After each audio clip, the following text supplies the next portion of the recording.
کمرے سے باہر چلی گئیں اور کمال احمد پھر خیالوں میں گم ہو گیا۔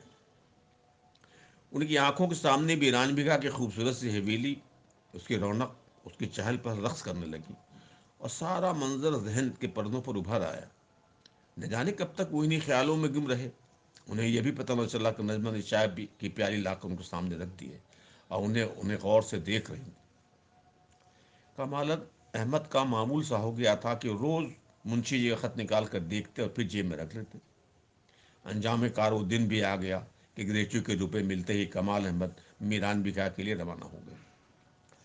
نجمہ انہیں جاتا دیکھتی نہیں، ایک ٹھنڈی سانس کھینچ کر انہیں صرف اتنا کہا، دیکھیے صحت کا خیال رکھیے گا اور جلدی واپس آئیے گا، میں تنہا پریشان رہوں گی۔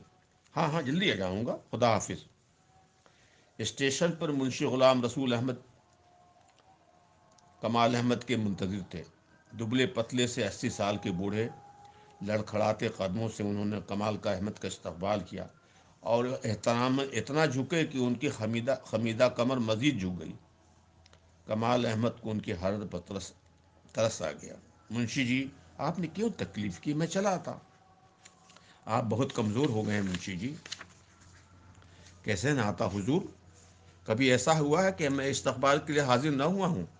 انہوں نے مؤدبانہ عرض کیا۔ اسٹیشن سے میران بگھا کا فاصلہ کچھ زیادہ نہ تھا، مگر تانگے کی ہچکلوں اور غیر ہموار راستوں نے اس مختصر سفر کو تکلیف دہ بنا دیا تھا۔ تانگے پر بیٹھے کمال احمد نے دور سے میران بگھا کی طرف نظر کی تو آم کے درختوں کے بیچ حویلی کے آثار نظر آنے لگے اور کمال کا دل دھڑکنے لگا۔ وہ تقریباً 10 سال بعد یہاں آ رہے تھے۔ اس عرصے میں سب کچھ بدل گیا تھا۔ حویلی کے شکستہ پھاٹک پر جب تانگا رکا تو حویلی کی ویرانی کمال احمد کی منتظر تھی۔ انہوں نے حسرت بھری نگاہوں سے حویلی کی طرف دیکھا اور ایسا محسوس ہوا جیسے کسی بھی لمحے اماں پکارتی ہوئی باہر آ جائیں گی، آ گیا بیٹا، میں کب سے تیری راہ دیکھ رہی تھی۔ مگر وہاں تو خاموشی تھی، گہری خاموشی کے سوا کچھ نہ تھا۔ دروازے پر گاؤں کے کچھ لوگ کھڑے تھے، ان میں شبراتی میاں بھی تھے جو کبھی اس حویلی کے اہلکار ہوا کرتے تھے، اب گاؤں کے متنوع لوگوں میں شمار ہوتا تھا ان کا۔ لوگوں کا کہنا تھا کہ ان کی ساری دولت اسی حویلی کی زمینوں اور باغات سے حاصل ہوئی تھی۔ شبراتی میاں نے بڑھ کر کمال احمد کا استقبال کیا اور خیریت دریافت کرنے جیسی رسمی بات کہنے لگی۔ حضور حویلی کو بیچ دیجیے، اس کی حالت خراب ہو گئی ہے۔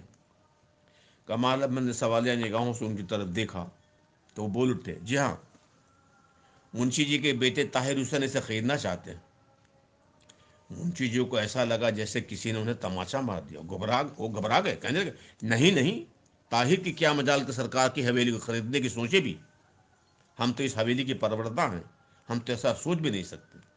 وہ ہاتھ جوڑے مؤدبانہ انداز میں بول رہے تھے، لیکن ان کی آواز میں لڑکھڑاہٹ تھی، اس لیے یہ حقیقت تھی کہ ان کا بیٹا طاہر حسین جو کلکتہ میں تجارت کرتا تھا، حویلی خریدنا چاہتا تھا۔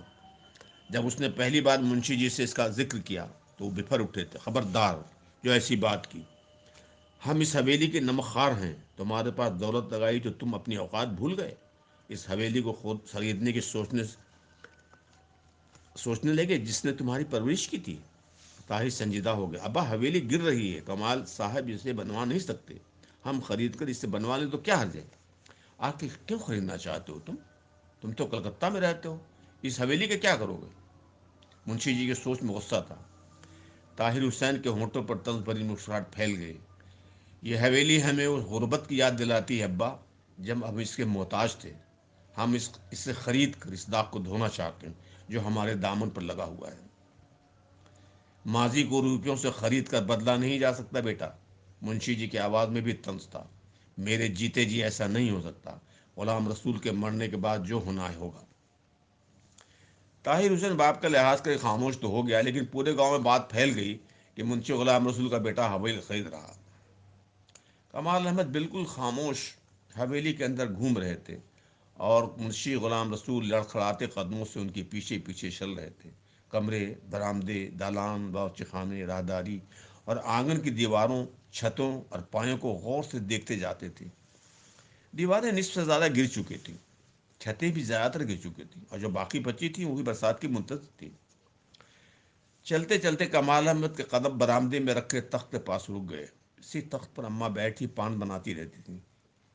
ایک کونے میں ان کی جانماز رکھی رہتی تھی اور ساتھ کی میز پر پانی کی سراہی اور چاندی کا وہ پیالہ جس میں وہ پانی پیا کرتی تھی۔ سفید چاندی پر بیٹھی سرخ سفید اماں بھی اس تخت کا ایک حصہ لگتی تھی۔ اب تخت پر مٹی کی ایک دبیش تہ جمی ہوئی تھی اور سارا برآمدہ سائیں سائیں کر رہا تھا۔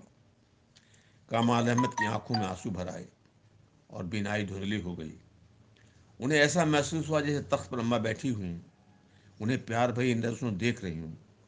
آنگن میں لگے ہار سنگار کے پھولوں کی زرد ڈنڈیوں سے ایک چھوٹا سا بچہ اپنی کتاب کے اوراق رنگ رہا ہو اور مریم بھی یہاں ہاتھوں میں دودھ کا گلاس دیکھ کھڑے ہوں۔ کمال احمد نے آنکھیں پھونچی تو سارا منظر کافور ہو گیا۔ ہار سنگار کی جگہ برگد اگایا تھا، چہار جانب سناٹا تھا اور حویلی جیسے مکینوں کا ماتم کر رہی تھی۔ اس حویلی کو بنوانا تو ممکن نہیں ہے، کمال احمد نے سوچا۔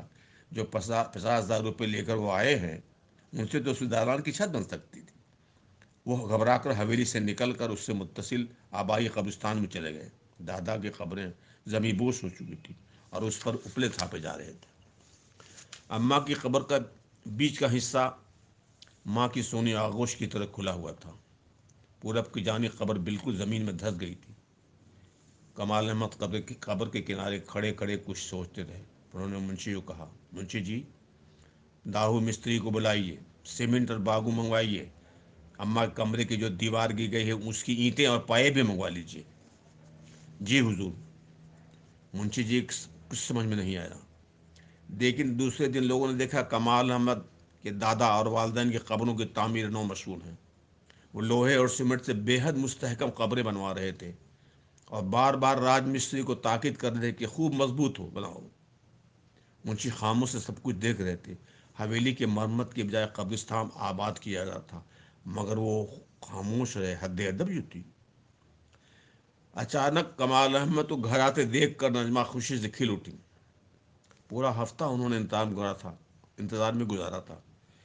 کمال احمد بہت تھکے تھکے سے لگ رہے تھے، داڑھی بڑی ہوئی تھی، کپڑے ہی میلے رہے، آنکھوں کی کیفیت بھی عجیب بتا رہی تھی کہ کئی راتوں سے سو نہیں سکے۔ نجمہ شوہر کے لیے فکر مند تھی اور جانتی تھیں کہ وہ کن اذیوں سے گزر رہے ہیں، اس لیے ہنستے ہوئے انہوں نے محبت بھرے لہجے میں پوچھا، کام ہو گیا؟ ہاں ہو گیا۔ کمال احمد کی آواز میں ٹھہراؤ تھا۔ جو روپے میں لے گیا تھا ان سے میں نے دادا جان، ابا جان، اماں کی قبریں بنوا دی ہیں، مستحکم اور مضبوط۔ کم از کم میری زندگی تک تو انہیں کچھ نہیں ہوگا۔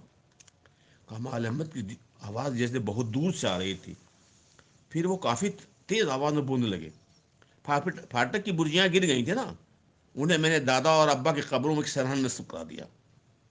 اماں کے برآمدے میں جو خوبصورت پائے تھے انہیں اماں کی قبر کے سرہانے لگوا کر خوبصورت سی محراب اور جالیاں اگوا دیں۔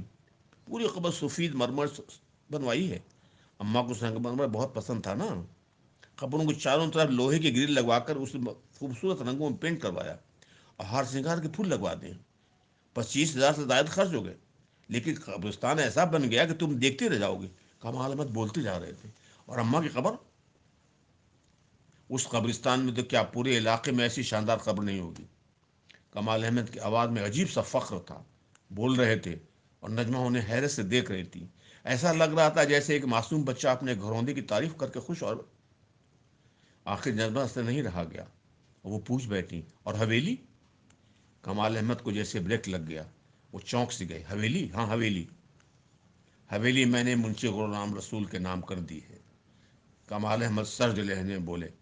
چند لمحے کو سکوت طاری ہو گیا، پھر وہ بول پڑے، میں سبکدوش ہو گیا، آج میں سبکدوش ہو گیا نجمہ۔ ان کی آواز بھرا گئی تھی اور آنکھوں کی ویرانی گہری ہوتی جا رہی تھی۔